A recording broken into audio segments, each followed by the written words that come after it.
So the hidden costs behind property transactions really come in two parts.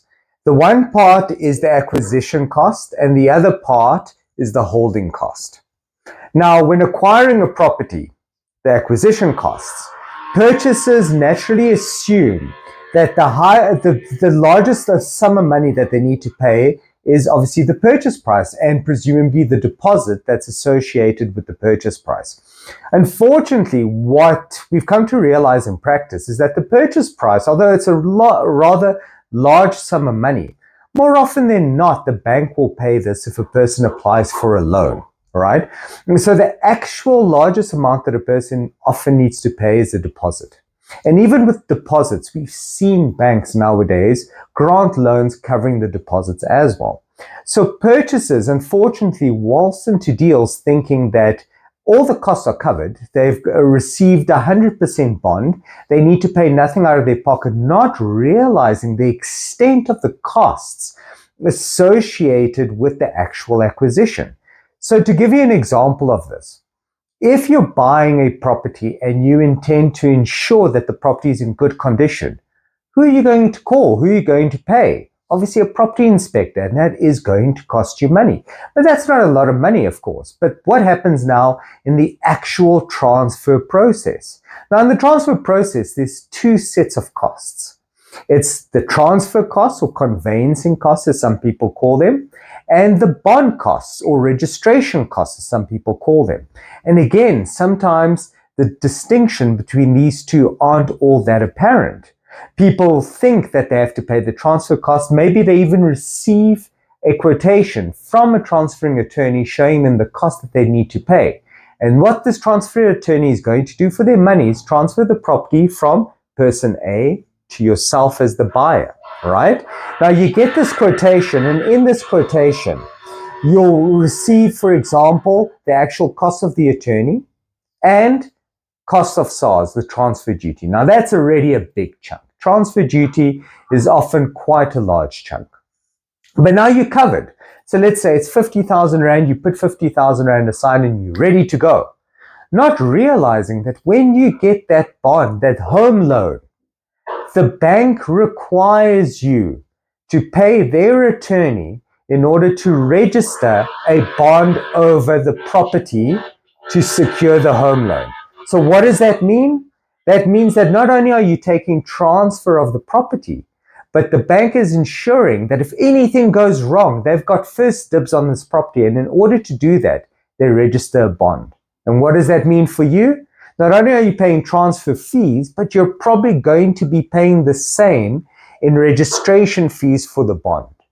So just be careful. When it comes to the acquisition of a property, there's a few costs there that you need to keep in mind that always come creeping in that people do not think about. 95% of the time, you will be required to prepare for these fees in advance.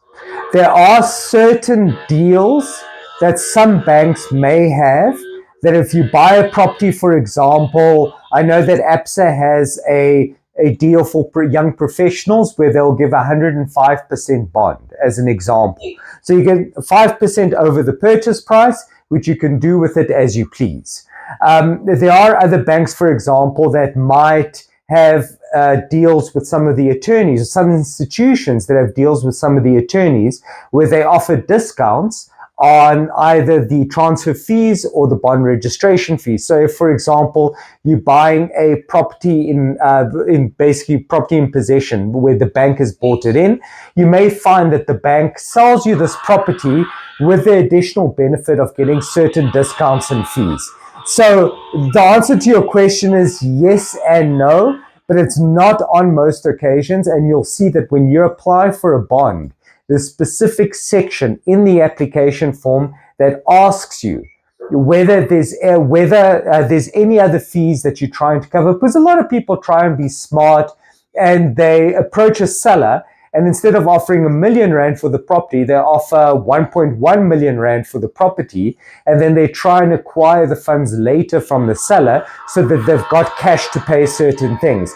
And unfortunately, as soon as you do this, you're actually in breach of this loan agreement, because the banks do not want to fund those extra costs because they expect you to have skin in the game, expect you to fund it out of your own pocket. So the next component is your holding costs. Now, holding costs are even less considered than the acquisition costs, because homeowners obviously get excited. Oh, they bought a property and now they're going to live in this property. They're saving rent. So they think of the saving that they possibly have, not thinking of the expenses. And unfortunately, the expenses of owning a property are real. And unless you've budgeted for them, you need to make it, unless you've budgeted for them, you're going to land up in financial trouble. So to give you an example, if you buy a property that's a lifestyle property, that's in a beautiful estate that has gyms and swimming pools and wall climbing, and then you realize that to pay for these facilities wasn't just about paying the purchase price. It was actually about paying the monthly levies to cover these sort of amenities. And unfortunately, for example, with things like levies that you need to pay, you never know what they're going to be. You enter into a transaction today and the levies are 3,000 Rand, and all of a sudden there might be a meeting next year and they realize, sure, you know what, they really need to build up a maintenance fund, and suddenly there's a vote that it goes from 3,000 Rand to 5,000 Rand or 6,000 Rand. And so it's also very important that if you're buying a property, understand what you're buying into. Is this a sort of estate that's going to want to keep building up these amenities? Because then it will cost you more. It'll be more comfortable, but it's going to cost you more. Or is this a sort of estate that's simply just keeping the maintenance fund at bay?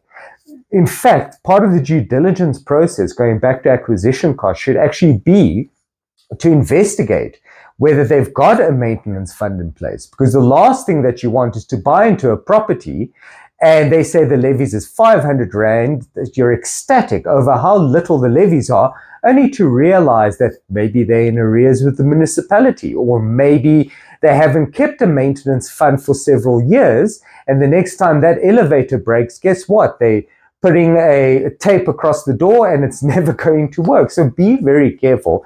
These are very important things to bear in mind. And that's just levies. You need to think property rates. What are you paying the municipality, right, as rates? That is due and payable by every property owner. Maintenance. Properties break. If you're not buying a new property today from a developer that's warranted that the property is in a certain condition, guess what? The geysers get old. Have you taken into account insurance premiums? What about just general damage that you need to repair certain things? Roof tiles, now there's a leak, the ceiling. Many things happen to this property. Again, going back down to due diligence.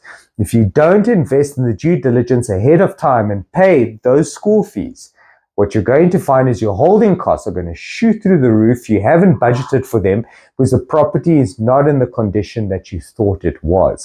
So both these categories of costs are extremely important. You need to have a good understanding of each. You need to set it out in an Excel spreadsheet, and only then can you ask yourself, can I afford to buy this property? Because I can promise you now, if you go to the bank and you have just enough for the bank to give you a loan that you know that you can afford to repay that loan, you're going to be in serious trouble, because there's a lot more that you're going to need to repay that you haven't realized.